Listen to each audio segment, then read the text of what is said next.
Good morning बच्चों। आज मैं आप लोगों के पास में एक नई स्टोरी के साथ में आई हूँ कि हम जो कर्म करते हैं तो कैसे भगवान भी हमारा साथ देने लगते हैं।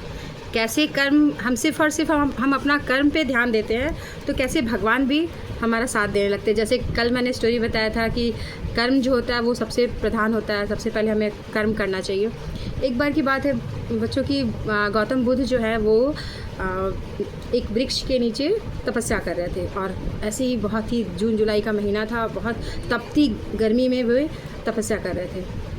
तो तपस्या के दौरान वो पसीने से पूरे तर-बतर थे, लेकिन फिर भी वो अपने ध्यान में लीन थे।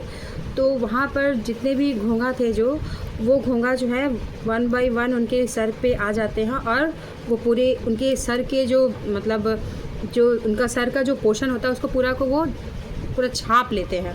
और फिर उसके बाद में वो ऐसी तपस्या करते जाते हैं।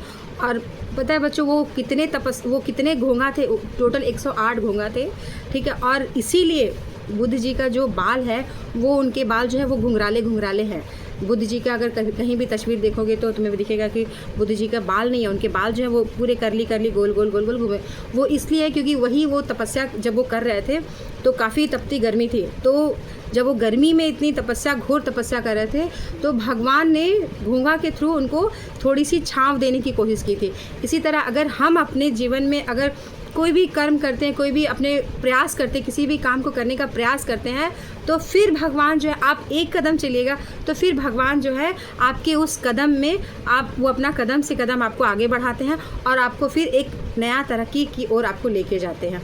तो ये जो स्टोरी, इससे आपको ये पता चलता है बच्चों की गौतम बुद्ध के जो सर पे जो बाल है वो बाल जो है वो घुंघराले क्यों हैं ये पता चलता है। और अगर आप ध्यान से अपने कर्म को करें तो भगवान किस तरह आपका साथ देते हैं वो भी आपको इस स्टोरी से पता चलता है।